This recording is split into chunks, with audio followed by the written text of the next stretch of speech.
Good morning. तो आज हम शुरू करते हैं एक और इम्पॉर्टेंट टॉपिक के ऊपर डिस्कशन, पॉइजनिंग। जी हाँ, जहर। आए दिनों देखते हैं हम हॉस्पिटल में बहुत कॉमन केसेस हैं, जहर खा लिया, सुसाइडल अटेम्प्ट में खा लिया, या फिर घर पे रखा हुआ था कोई केमिकल तो गलती से वो इंजेस्ट कर लिया। तो इसमें होता क्या है, ये हमारी बॉडी पे कैसे एक्ट करता है, या फिर आपके आसपास ये घटना हो जाती है तो आप किसी की हेल्प कैसे कर सकते हो, किसी की जान कैसे बचा सकते हो, ये वीडियो आपको पूरा एंड तक देखना है उसके लिए, तभी आपको पता चल पाएगा। तो देखते हैं हम पॉइजनिंग होता क्या है।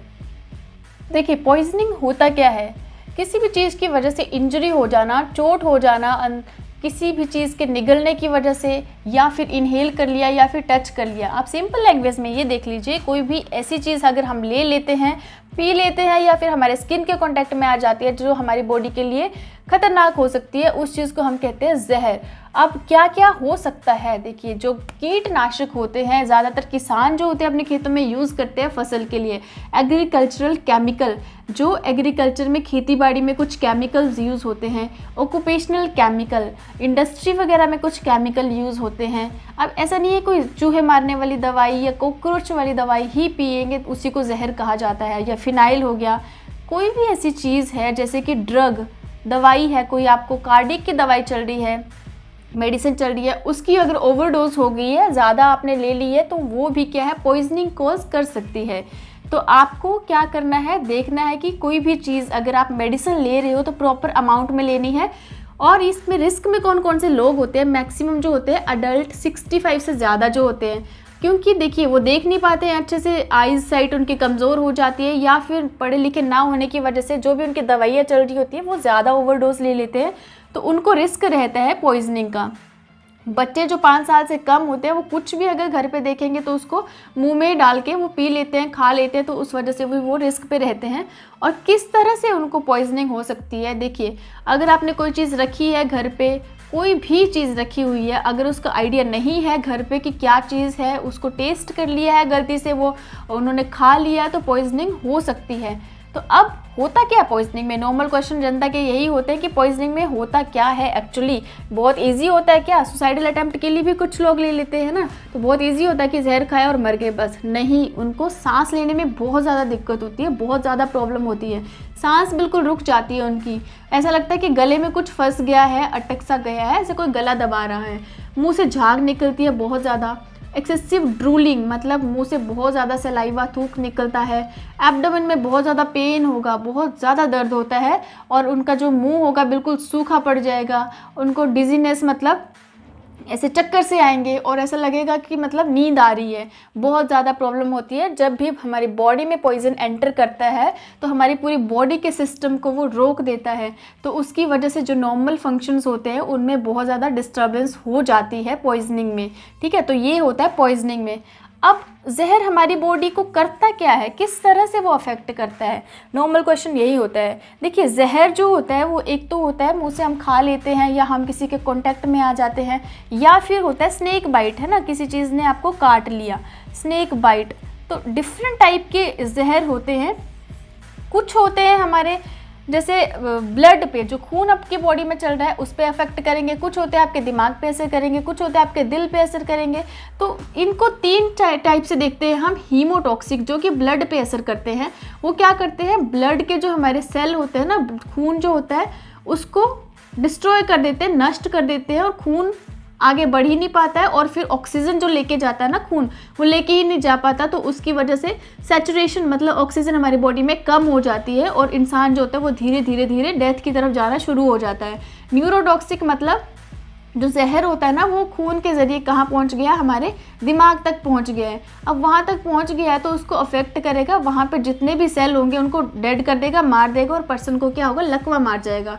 मायोटॉक्सिक मतलब जो हमारी बॉडी के मसल्स होते हैं ना, उस पर एक्ट करता है, ये मसल को काम करने से रोक देता है बिल्कुल। तो दिल जो हमारा धड़कता है वो किस वजह से, वो मसल उसके काम करते हैं उसी वजह से। तो अगर ये चीज़ हो गई तो दिल ने धड़कना बंद ही कर दिया, तो बीपी भी फॉल हो जाएगा और कार्डियक आउटपुट भी कम हो जाएगा, मतलब शरीर में जो खून हमारा सर्कुलेट कर रहा है वो नहीं करेगा।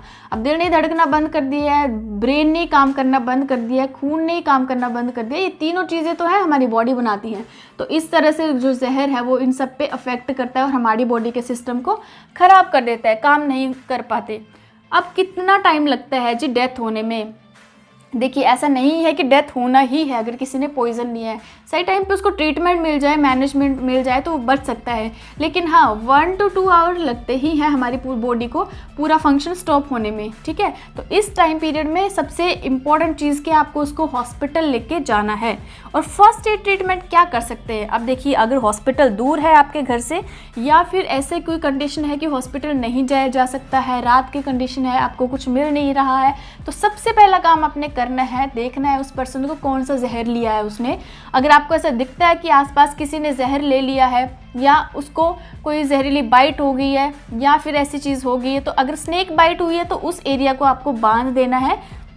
उसको तो पहले हटा लेना है, स्नेक से दूर लेके जाना है, उस एरिया को बांध देना है ताकि वो आगे फैले ना, और उस एरिया को ऊपर रेज करके रख देना है। लेकिन अगर किसी ने सुसाइडल अटेम्प्ट में जहर ले लिया है, खा लिया है, तो उसको पहले वॉमिटिंग करवानी है, ठीक है। वॉमिटिंग कैसे करवा सकते हैं? मुंह में 2 फिंगर डाल के या फिर नमक और चीनी का घोल पिला के उसको उल्टी करवानी है। सबसे पहले तो हमने उसको हॉस्पिटल की तरफ ही लेके जाना, लेकिन मैं कह रही हूँ अगर हॉस्पिटल दूर है, ऐसी कोई कंडीशन है कि हॉस्पिटल नहीं जाया जा सकता है, तो आपको उसको उल्टी करवानी है और आपको जहर का पता करना कौन सा लिया हुआ है। क्योंकि देखिए जो भी जहर है ना उसकी दवाई होती है जिसको हम बोलते हैं एंटीडोट। तो एकदम से वो देने से ना वो जहर कट जाता है, जहर को काट देता है, उसका ट्रीटमेंट होता है। तो जब भी अगर आपको पता है कि कौन सा जहर लिया है, मोस्ट कॉमन सबसे ज़्यादा कॉमन जो होती है ऑर्गेनोफॉस्फोरस पॉइजनिंग होती है, जो कि कीटनाशक होती है, ऑर्गेनोफॉस्फोरस, ठीक है। ये सबसे ज़्यादा होती है, आए दिनों देखने को मिलता होगा कि किसानों के पास ये ज़्यादातर रहता है। तो इसी वजह से आपको प्रॉपर पता होना चाहिए कौन सा जहर लिया है, कितना टाइम पहले लिया और कितना अमाउंट लिया। अगर ये चीज़ें पता है तो बहुत ही बेनिफिशियल होंगी हॉस्पिटल में ट्रीटमेंट पे। अब हॉस्पिटल पे आप जाते हो तो क्या किया जाता है? पहले तो आपको एक नाक से पाइप डाल के आपके पेट में, आपके पेट को वॉश किया जाता है ताकि वो जहर अंदर फैले ना, एब्जॉर्ब ना हो। उसको हम बोलते हैं लवाज। नाक से एक ट्यूब डाली जाती है, उसमें से पेट को धोया जाता है, उसको बोलते हैं लवाज। देखिए इस तरह से होता है वो। दूसरी चीज़ है चारकोल। एक्टिवेटेड चारकोल की गोलियां होती है, कई के पास पड़ी भी रहती है घर पे। अगर आपके पास है तो वो आप दे दीजिए, क्योंकि ये जहर के साथ मिक्स होके उसको फैलने से रोकता है, अब्जॉर्ब होने से रोकता है। हॉस्पिटल में भी एक्टिवेटेड चारकोल दिया जाता है, इस तरह से वो रहता है, ठीक है। और उसके बाद के एंटीडोट, अगर तो पता है कौन सा जहर है तो उसका एंटीडोट दिया जाता है। जैसे ऑर्गेनोफॉस्फोरस पॉइजनिंग हुई है तो उसका एंटीडोट होता है एट्रोपिन, ठीक है। इस तरह से हर एक जहर के एंटीडोट होते हैं जो कि उस जहर को काट सकते हैं। तो इसलिए बिल्कुल अगर आपके पास वो बॉटल पड़ी है जहर की या डिब्बा पड़ा हुआ है जहर का, तो उसको आप हॉस्पिटल अगर जा रहे हो साथ में ही लेके जाइए। और एक्टिवेटेड चारकोल अगर आपके पास पड़ा हुआ तो वो दे दीजिए, राइट।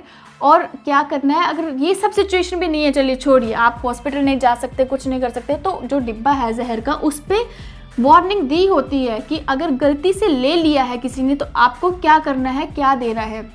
अगर आप पढ़े लिखे हैं तो आप उस चीज़ को पढ़िए, वहीं पे मैनेजमेंट भी हो सकती है। अब अगर आप हॉस्पिटल लेके जाते हो तो हमें आए दिनों देखने को मिलता है थोड़ी सी कॉम्प्लिकेशन होती है। क्या होती है? एमएलसी क्या होता है? बहुत बड़ी बात नहीं होती है, आपको डरना नहीं। अगर किसी को भी हॉस्पिटल लेके जाना तो आपको उसकी हेल्प करनी है। ये एक मेडिको लीगल केस होता है, ये आपके ऊपर कोई केस नहीं लगता है, आपको हेल्प करने से कोई केस नहीं लगेगा, ठीक है।